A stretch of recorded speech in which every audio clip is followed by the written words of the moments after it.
baka kayo yung may sakit na nahihirapang maghanap ng katugunan kung paano natin ito pagagalingin. Nakakatuwa because may kasama tayo isang naturopathic doctor, maging yung kanyang pasyente na particularly asthma at high blood ang napagaling.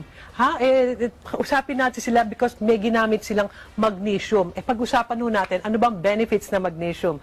Good morning. Ito po si Dr. Verla Buaquinia with Miss Tess Texon. Good morning po sa inyo. Good morning. Oho, pakigamit ko yung microphone. Good morning. Ayan. Alam nyo, dito sa taong bahay, lahat ng pwede nating ituro or i-share na makakatulong, lalo na sa health, kaya excited po kami. Ano ba itong benefits na magnesium at paano natulungan si Miss Tess?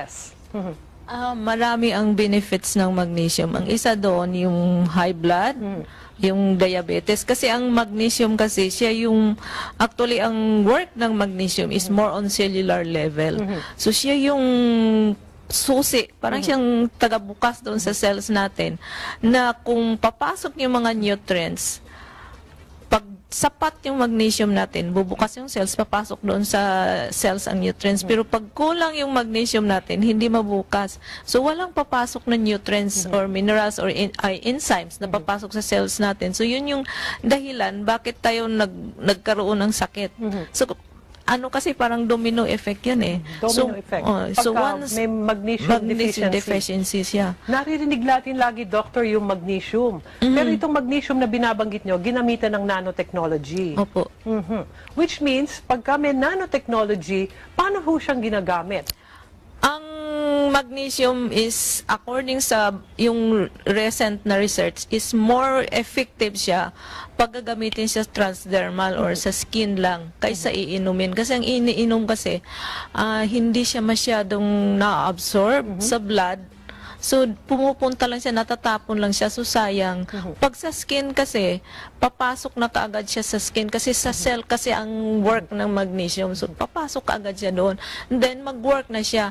So, ang isang example doon para ma-explain ko sa inyo kung gaano kahalaga ang magnesium is that kumakain tayo, di ba? So, pag kumakain tayo, more ang energy natin is on carbohydrates. So, yung carbohydrates, pagpasok natin dito sa stomach natin, ida-digest yan at it will turn into sugar. So, yung sugar na yan, yun yung dapat energy natin. Pero, kung walang magnesium doon, yung insulin mismo, hindi siya maka-work eh.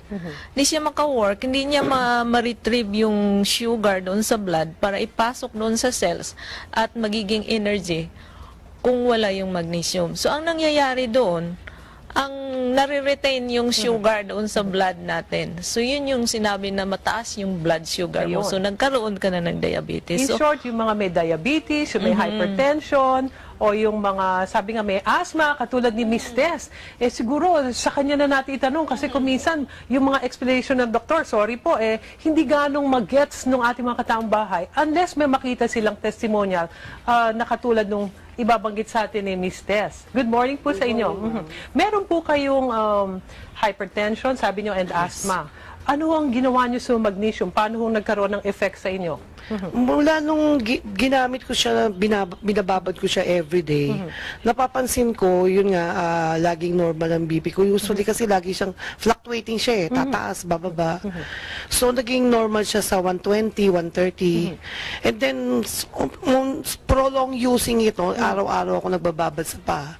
And kasi every 3 months nagpapa-blood chem ako for my hypertension, iba-iba mga sakit ko. Nung pagbalik ulit after 3 months, so March, April, May, balik ako ng May, sinabi sa akin ng cardio ko na itigil ko ng pag-inom ng mga maintenance ko, which is 4 different kinds of medicine for my hypertension. I was about to ask that kung halimbawa gagamitan ng magnesium, kung kailangan ituloy yung mga sinasabing na maintenance. Pero in your case, even your doctor told you na kailangan po pwede nang alisin? Nung umpisa ko palang ginagamit, hindi ko siya inaalis kasi, diba, wala pa siyang medical na result, no? Pero nung nagpatingin na ako sa cardiologist ko, siya na mismo nagsabi, you have to stop it na. Kasi masyado nang mababa ang BP mo. Wow. So, lagi na siyang normal sa 110, 120. Tapos, pati yung pulmonologist ko, dati kasi everyday, meron din akong ginagamit na pinapap, which, maintenance ko. Tapos meron ako mga allergies sa alikabok, sa mga ganon. Madali akong mangati. Pinastop na rin sa akin yun. Ganon lang ang ginagawa ko po, ma'am.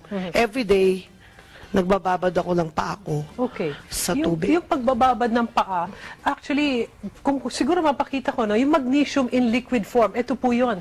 Magnesium in liquid form, ipapatak sa tubig, pagkatapos yung tubig mismo ang kung saan ay ibababad niyo yung paa.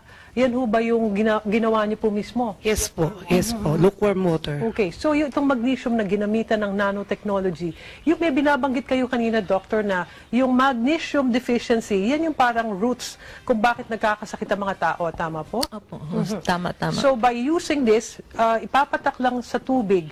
Tama po ba? At ibababad yung paa. Gaano kabilis ho o gaano yung naramdaman nyo upon using it? Upon using it, nung first time ko na ginamit, unang-unang nawala sa akin because I have a lot of body pains eh. Meron namamaga yung laging masakit yung muscle cramps, natanggal yun. Tapos nakalakad ako ng maayos kasi masakit nung time na ginamit ko eh.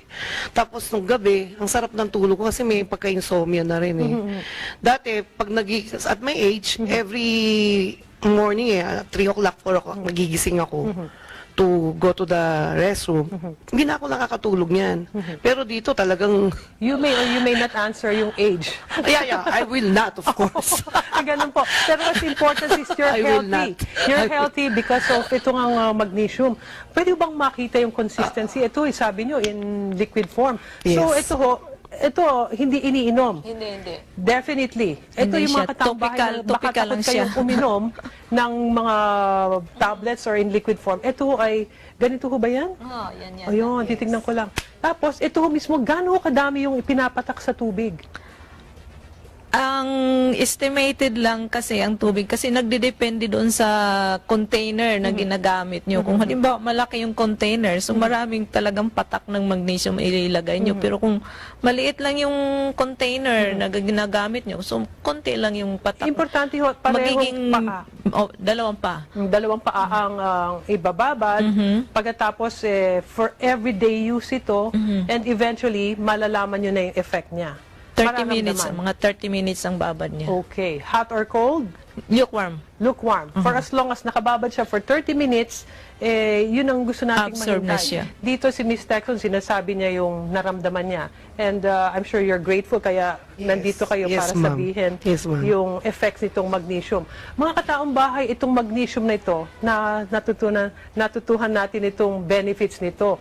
So marami ho kasing klase ng magnesium, pero siguro because nandito kayo at nagpa-unlock kayo sa imbitasyon namin na maintindihan natin what magnesium can do, siguro ho okay lang na banggitin nyo yung inyong contact numbers, baka ho yung ating mga kataong bayan interested to use itong magnesium in liquid form na pinapatak lang sa tubig at ibababad ang paa.